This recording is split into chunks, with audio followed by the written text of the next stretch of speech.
Bonjour et bienvenue pour cette 25e édition de mon journal de bord d'un changement de vie. Alors donc une semaine encore bien chargée que celle qui vient de se dérouler, comme c'était prévu finalement. J'ai commencé par avoir une après-midi de réunion d'information collective, lundi après-midi. Donc pour la SCOP 276, donc je vous avais dit, une structure qui accueille des entrepreneurs salariés. Et donc ils faisaient une réunion d'information pour voir un petit peu si on pouvait avoir des intérêts à aller les rejoindre. Et donc j'ai pu participer à ça, ça dure un peu plus de 2 heures, ou 2 heures à peu près, je sais plus, mais c'était intéressant, il y avait plusieurs personnes autour de la table, on était 10 peut-être, je sais plus. Bon, je me suis pris quelques petites notes parce que c'est quelque chose sur lequel je vais un peu réfléchir parce que je suis assez intrigué par ce format de scope, plutôt de CAE, j'en avais déjà évoqué, donc c'est coopérative d'activité et d'emploi, si je dis pas de bêtises. Donc la SCOP 276, comme son nom ne l'indique pas, est une CAE qui comprend à peu près une quarantaine d'entrepreneurs salariés. Donc là, j'ai fait ma première cette réunion d'information et suite à ça, là, je vais recontacter la personne qui est dans ce cadre, qui fait également du conseil, qui se présente comme facilitatrice, donc autant dire que ça me parle, et ça m'intéresse surtout d'avoir son retour d'expérience à ce sujet. Donc je vais faire ça là dans le courant de la semaine. Donc, ce que je peux dire clairement par rapport à la SCOP 276, ce qu'il propose, c'est d'abord une première étape avec une convention d'accompagnement pendant laquelle on est encadré dans la structure, et puis avec des sujets relatifs des sujets financiers, c'est-à-dire est-ce qu'on se dégage un salaire, est-ce qu'on fait plutôt de la trésorerie, etc. Donc il y a des réflexions qui sont posées là-dessus. Ce que je vois comme avantage, moi je me suis fait un petit tableau plus-moins. Dans les avantages, c'est l'aspect surtout couverture sociale. Donc, puisqu'on cotise pour la maladie, pour la retraite, pour le chômage, on a une autonomie professionnelle, c'est-à-dire que on a beau être dans une structure en tant que salarié, on fait quand même ce qu'on veut clairement par rapport à sa propre activité. Donc, on a une fiche de paye en bonne et due forme qui est établie, et la trésorerie aussi qui est établie par la SCOP. L'entrepreneur salarié a besoin de faire la compta, entrée-sortie. Le reste, l'administratif, tout ça, une fois par mois, c'est piloté par la SCOP, si j'ai bien tout compris. Je demanderai quand même, je dirais la pratique, si c'est bien comme ça que ça se passe. On a une autonomie économique. Ça permet de se concentrer sur son métier sans avoir à se préoccuper de l'administratif à gérer, qui prend quand même pas mal de temps, quand on est tout seul, surtout, j'ai déjà eu l'occasion de l'évoquer. Euh, Et puis voilà, l'idée c'est quand même l'état d'esprit, la philosophie, c'est-à-dire que c'est l'humain, c'est la coopération, c'est un état d'esprit qui moi me parle pas mal, que je n'ai pas vraiment rencontré, sans faire offense à personne, mais dans mon parcours professionnel où voilà, je suis dans une société capitalistique, je connaissais les règles, j'y suis allé en toute connaissance de cause, mais c'était pas mon état d'esprit en y rentrant, celle encore moins en y ressortant. Et puis pendant ces 12 années, j'ai pris un peu sur moi et je me suis vite rendu compte que c'était pas vraiment ça que je voulais faire. Voilà, clairement. Euh, Chacun est libre de faire comme il veut. Moi, c'est pas mon truc. Donc, je fais peut-être figure de doux rêveur parmi mes anciens collègues. Mais bon, je m'en fous un peu. Moi, c'est ma vie au quotidien. Donc, c'est comme ça que ça se passe. Donc voilà, la coopération, l'entraide, le réseau, voilà, ce que je viens de vous dire, c'est les choses qui animent un peu ce type de structure. Alors là, je vous dresse un portrait plutôt positif. Il y a aussi quelques sujets un peu plus qui mériteront pardon, d'être creusés ou de trouver peut-être des alternatives. Bon, par exemple, forcément, l'inconvénient, entre guillemets, c'est qu'à partir du moment où on est salarié, forcément, on s'acquitte de cotisations sociales qui, les charges finalement, qui sont assez importantes quand même, puisque il y a les cotisations patronales, les cotisations salariales qui rentrent en jeu. De plus, la SCOP, forcément, pour fonctionner, euh, prélève un pourcentage qui est de 11% du chiffre d'affaires pour justement toute cette structure administrative à mettre en place. Donc 11%, ça me paraît pas énorme, moi, à titre personnel. J'ai pas eu le temps de regarder vraiment dans le détail les chiffres, mais euh, si ça va me faire gagner certainement plus de 11% de temps d'administratif, de choses à faire à droite à gauche. Donc au final, si ça me permet de me recentrer plus sur mon activité propre, c'est plus un investissement qu'un coût. Après, ça restera à voir, mais chose à réfléchir. Autre chose qui peut aussi poser problème à certains, c'est qu'on n'est pas vraiment son propre patron, puisqu'on est salarié. Donc c'est peut-être uniquement philosophique, puisqu'on est quand même libre de ses mouvements et de faire ce qu'on fait, mais on est quand même salarié. Donc c'est quelque chose d'assez... pas complètement anodin pour certaines personnes, je pense, notamment en termes d'élaboration de devis, de choses comme ça. Je crois qu'il faut que la mention de scope 276 apparaisse et pas ma structure forcément, ou ma structure slash scope 276, puisque la structure juridique, c'est scope 276. Voilà, je ne sais pas si je suis très clair, parce que moi-même, pour l'instant, c'est encore un petit peu flou, mais voilà un petit peu l'inconvénient qu'on peut y voir. Et puis, on est salarié, donc les prises de risque sont collectives à l'échelle de la SCOP. C'est-à-dire qu'on peut avoir potentiellement une responsabilité engagée pour un problème de quelqu'un d'autre. Bon, voilà, ça c'est... Globalement, quand c'est bien géré, visiblement, il n'y a pas de souci. Mais ça peut faire peur à certaines personnes. Voilà, on n'est pas le seul maître à bord de son navire. On est solidaire. Voilà. Donc, moi, ça me parle plutôt, mais c'est vrai que ça peut certainement poser des problèmes. Euh, des sujets qui sont à la fois des avantages et des inconvénients. Donc, il y a les sujets, on est assujetti à la TVA. Donc ça peut forcément avoir des prix plus élevés à intégrer dans nos devis, etc. Ça peut aussi poser des petits soucis pour certains. Ou alors l'autre sujet qui peut embêter quelques personnes peut-être, c'est que on est salarié, donc on ne peut pas embaucher directement. On peut faire appel à de l'intérim, je crois, ou à de la sous-traitance. Mais en tant que salarié, moi je ne peux pas embaucher quelqu'un, puisque c'est la SCOP qui devrait embaucher. Euh, voilà, c'est des petites choses comme ça qui méritent d'être creusées, mais cela étant, ces petits inconvénients pour l'instant me, me refroidissent pas vraiment. Je suis quand même encore intéressé par cette approche, donc à voir ce que ça va donner. Ensuite, sinon, autre petite chose, qu'est-ce que j'ai pu faire? Bah, j'ai pu revoir mes anciens collègues, parce que j'ai finalement fait un petit foot resto avec eux dernièrement. Bah, c'est toujours un petit plaisir de les revoir, hein, surtout maintenant en plus ils me donnent un petit surnom, le youtubeur. Donc le youtubeur vous salue si jamais vous me regardez, vous vous reconnaîtrez les footeux.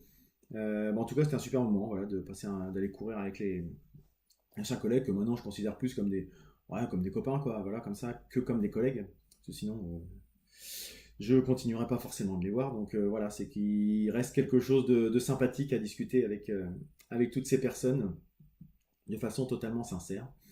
À titre personnel, bah, des petites choses toutes bêtes. Je me suis mis à donner des cours de guitare et de musique à mes enfants. Voilà, ça peut paraître anodin, mais c'est des choses que je prenais pas le temps de faire jusqu'à présent.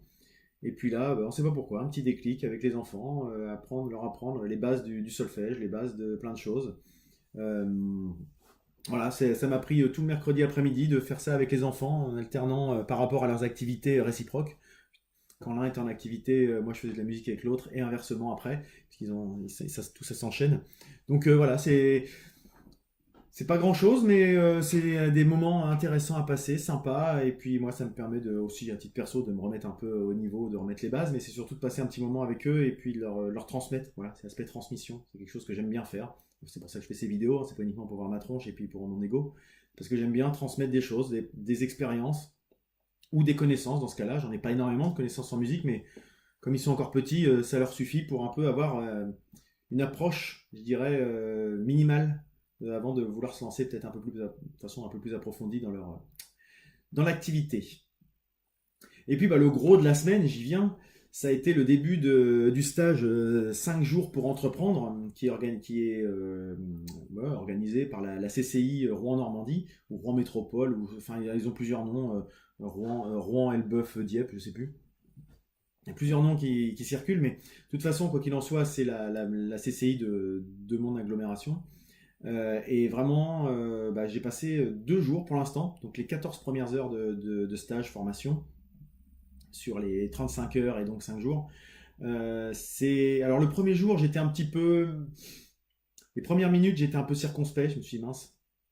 Est-ce que je suis vraiment dans le bon truc? Parce que c'était vraiment des généralités. Et c'est là que je vois que tout le travail qui peut paraître pour certains, enfin je sais pas si ça peut paraître pour certains, mais des fois je me dis ouais ça me sert pas à grand chose ce que je fais, c'est de la culture générale, etc. Maintenant ça paye parce que je suis arrivé là et beaucoup de choses qui ont été présentées, je les connaissais déjà.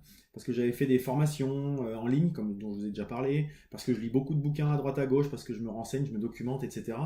Et là où pour certains c'était peut-être de la découverte, moi c'était pas mal de redites, donc au début je me suis dit mince, je me suis peut-être trompé j'étais peut-être pas la cible du truc. Et puis je me suis vite rendu compte que non, non, non, c'est très très bien parce qu'au-delà de la connaissance pure, c'est surtout le réseau, c'est surtout l'écoute des projets des autres. Parce que en écoutant un peu comment les autres réfléchissent, comment ils ont leur propre approche, comment ils définissent leur concept et leur projet, ça fait résonner en moi certaines choses en me disant ah oui tiens j'avais pas pensé à ça, j'avais pas pensé à ça. Et je pense que c'est le plus important pour moi dans ces 5 jours, ça va être ça, c'est d'échanger avec les autres stagiaires à mes côtés sur comment on réagit par rapport à telle situation, comment on approche tel ou tel problème. Et ça, c'est quelque chose qui m'a vraiment emballé. Alors c'est fatigant, parce que je suis plus habitué à avoir ce rythme-là un peu d'étudiant, d'arriver à 9 heures, même s'il y a des pauses, on doit quand même rester attentif. De temps en temps, on a l'esprit qui divague, et puis quand on est dans un cadre professionnel ou à la maison, on va se prendre un café, on va marcher à droite à gauche, là non, on doit rester concentré même quand on a un peu l'esprit qui a un peu du mal à accrocher. Donc à la fin des 2 jours, j'étais un peu fatigué, mais content. J'ai passé un bon moment. Donc si je rentre dans le détail un petit peu de ce qui a été présenté, que je retrouve un petit peu parce que je me suis fait un petit rappel. Donc il y a 6 modules sur ces 5 jours. Donc le module 1, c'est vous, l'équipe et le projet. Donc c'est un petit peu définir le cadre de ce qu'on veut lancer. Le deuxième module, c'est le projet, son contexte, son marché et son business model. Donc là, on commençait déjà à être, autant le premier jour, c'était peut-être un petit peu des généralités, autant quand on commence à rentrer là-dedans, on commence à être dans du concret, dans le dur, et là, on peut confronter un peu les avis des uns des autres. Ça, c'est très intéressant. Et puis, on a terminé vendredi après-midi avec la communication et le marketing. Donc, comment arriver à vendre son projet, quelles sont les choses importantes à faire émerger, en fait, à mettre en avant, des choses comme ça. Jusqu'à présent, c'était très très intéressant. Les animateurs sont plutôt intéressants. J'étais peut-être moins fan de l'animateur du vendredi sur sa personnalité, mais par contre, sur le fond, il avait beaucoup de choses intéressantes à partager. Donc, je ne regrette absolument pas d'avoir participé à ce stage. Et puis ce qui est intéressant, c'est que c'est quelque chose de qualifiant. C'est-à-dire qu'on a à la fin un questionnaire, quiz, qui nous dit si on est certifié ou pas à la suite de ce stage. Donc on peut le faire au fur et à mesure, c'est ce que j'ai fait. Donc là j'ai rempli pour les 3 premiers modules, donc approximativement la moitié. Je suis assez content de moi parce que visiblement le quiz me dit que j'ai plutôt un bon taux de réussite. Donc ça c'est plutôt intéressant, puis ça permet surtout de se remettre à tête reposée à la maison sur son ordinateur, sur les thématiques qui ont été abordées, les sujets qui ont été présentés, et de les revoir d'une autre façon, avec un peu de recul, donc plutôt très intéressant. Donc j'attends avec un peu d'impatience les 3 derniers jours, hein, donc qui est consacré à tout ce qui est gestion, financier, etc. Donc bon, la gestion des finances, ça je connaissais normalement un petit peu, puisque j'étais en charge de la gestion des budgets de ma direction. Donc je connais un petit peu tout ce qui est planification, budget prévisionnel, actualisation, etc. Enfin bon, on va voir, il va certainement y avoir d'autres choses à apprendre, mais en tout cas j'ai déjà certaines bases. Donc je me dis que ça va être que du plus, tout ce que je vais pouvoir apprendre. Donc là j'en suis très content. Et puis mardi c'est le juridique. Alors là je connais vraiment pas grand chose, pour pas dire rien du tout. Donc là ça va être un gros sujet qui va me permettre aussi de confronter peut-être ce que j'ai pu voir avec la SCOP tout à l'heure. Donc je reboucle un petit peu, poser des questions aussi par rapport à ce type de statut dont personne ne parle, toujours pas là actuellement. Et enfin, ça va être anticiper et piloter l'activité. Là aussi, c'est quelque chose que j'avais l'habitude de faire, mais peut-être que de temps en temps, changer un petit peu d'approche. Moi, j'avais une approche très Bouygues, hein, forcément, mais effectivement, qui ne s'adapte peut-être pas, qui ne se prête peut-être pas au pilotage d'une entreprise, micro-entreprise, entreprise individuelle, etc. Un gros paquebot ne se pilote pas comme un Zodiac, hein, donc ça peut être intéressant. Voilà un petit peu pour la semaine professionnelle. Et puis hier, on a fait un épisode de l'Entrepode spécial Noël. Donc on s'est retrouvés pour, en anticipation, fêter Noël tous ensemble. Donc on s'est bien marré. On a fait un bon épisode que je vais pas devoir, que je vais m'amuser à monter dans la semaine, à l'issue de ces jours de formation. Parce que là, forcément, j'ai pas le temps. Et voilà quoi. En tout cas, j'espère que on a passé un bon moment à l'enregistrer. J'espère que ce sera un bon moment à le monter et ensuite pour les auditeurs à l'écouter. Enfin bon, en tout cas, j'ai tout le mal que je nous souhaite. Voilà un petit peu pour le bilan de la semaine. Aujourd'hui, oui, je suis allé voir aussi Virginie, donc Virginie avec qui j'ai fait le tête-à-tête, qui a aujourd'hui exposé pour le marché de Noël de Rouen. Et elle avait l'air très contente, ça avait l'air très bien se passer pour elle, donc je suis ravi également pour elle. Voilà un petit peu donc pour cette semaine, et je vais passer au planning de la semaine à venir. Alors donc, la semaine à venir, sans trop de surprises, je vais déjà avoir 3 jours qui vont être consacrés au stage 5 jours pour entreprendre. Donc, ça va déjà m'occuper une bonne partie de la semaine. Du coup, jeudi, pour décompresser, je vais pas attendre le soir parce que j'ai peur qu'il y ait trop de monde, mais jeudi matin, je vais aller me faire une petite séance ciné, aller voir Star Wars. Parce que voilà, hein, je suis un gros geek, non, parce que j'aime bien ça, j'aime bien Star Wars, donc c'est l'occasion. Et puis c'est l'avantage quand on est dans le cadre d'auto-entreprise, c'est un peu ce que disait Rebecca Armstrong d'ailleurs hier, je crois. Elle a pu aller voir Star Wars aussi en pleine journée et elle a dit c'est quand même le gros luxe qu'on peut se permettre quand on est en entreprise individuelle, c'est de pouvoir être un peu se mettre à bord et de faire un peu ce qu'on veut, comme dans le sens qu'on veut et dans le temps qu'on veut. Donc ça va être plutôt quelque chose de bien. Puis vendredi soir, c'est les vacances. Et le week-end qui est prévu, qui s'ensuit, pardon, va être un peu comme tout le monde, dédié à la famille, aux festivités de Noël, etc. Donc d'ailleurs, je sais même pas comment je vais faire les vidéos la semaine prochaine, si je vais en faire une ou pas. Ça va peut-être être les premières fois où il n'y aura pas de vidéo, ou alors elles seront peut-être très décalées dans le temps. On verra bien. C'est pas très très grave, hein. De toute façon, il n'y a pas d'impératif par rapport à ça.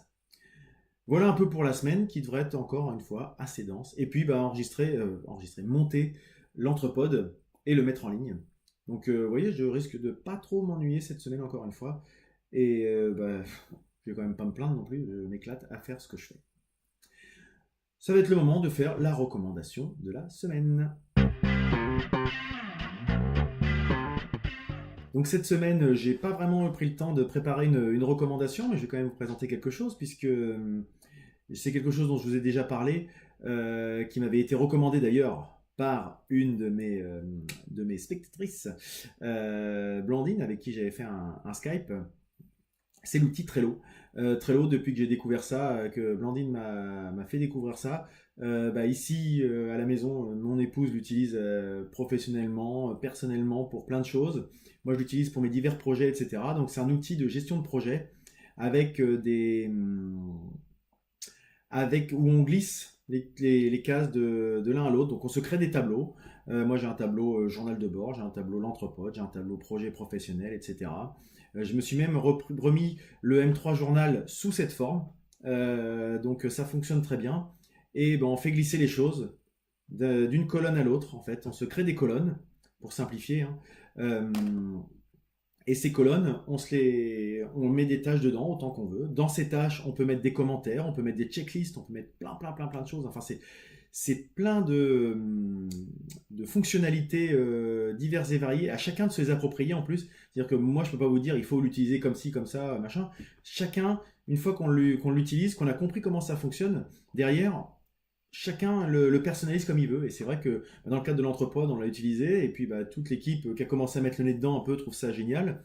Mon épouse s'en sert pour son groupe de rock, pour l'avancement de leurs morceaux, de leurs compos, de leurs machins, de leurs concerts, avec qui fait quoi, les responsabilités de tâches, etc. On se les répartit quelqu'un à l'autre, on se met des commentaires.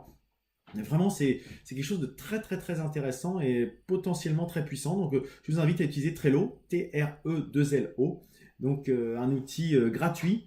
Alors, on peut payer pour certaines fonctionnalités, mais déjà les fonctionnalités de base permettent de bien se débrouiller. Et puis quand on invite des gens à rejoindre des projets, etc., on bénéficie de fonctionnalités gratuites pendant quelques mois. Donc voilà, l'idée c'est pour eux, c'est qu'il y ait de plus en plus de gens qui utilisent pour que certains en payent un peu et puis que ça permette aux autres de l'utiliser gratuitement, c'est un peu le principe. Mais en tout cas, en même temps, vous voyez, j'ai ce qu'ils appellent des power-up, les fonctionnalités. J'en ai plusieurs que je peux utiliser, j'en ai pas utilisé une seule. Alors que j'utilise cet outil-là quotidiennement. Donc ça veut dire que déjà, de base, il suffit déjà pour faire pas mal de choses. Voilà, donc c'était ma recommandation de la semaine. C'est la fin de cette semaine. Je suis un peu sur les rotules là. Je ne sais pas quand sera diffusée cette vidéo parce que demain, d'habitude, je fais le montage le lundi, mais là, demain, je suis en formation. Donc, ce sera peut-être en ligne que mardi, peut-être que mercredi. De toute façon, c'est pas très très grave. L'important, c'est de se tenir à l'enregistrement. Comme ça, la diffusion, c'est encore autre chose. Mais moi, c'est mon rythme. Sur ce, il va me rester à vous souhaiter une bonne journée, une bonne matinée, une bonne soirée. Je ne sais pas, ça dépend à quelle heure vous me regardez ou vous m'écoutez. En tout cas, merci de me suivre. N'hésitez pas à partager, échanger, peut-être venir me suivre sur Twitter, @JDBCDV, ou sur Facebook, Journal de bord d'un changement de vie. Il y a un groupe de partage également sur lequel je mets quelques articles, on peut échanger, il y a plusieurs personnes qui interagissent avec moi et bon voilà, n'hésitez pas à venir. Ça n'est pas réservé qu'aux personnes qui veulent changer de vie, loin de là, c'est des choses assez génériques et assez générales qui peuvent inspirer certainement d'autres personnes. Et puis je terminerai avec la phrase habituelle. Restez curieux, essayez, tentez, expérimentez. Parfois vous échouerez, mais en tout cas, croyez en vous. À la semaine prochaine.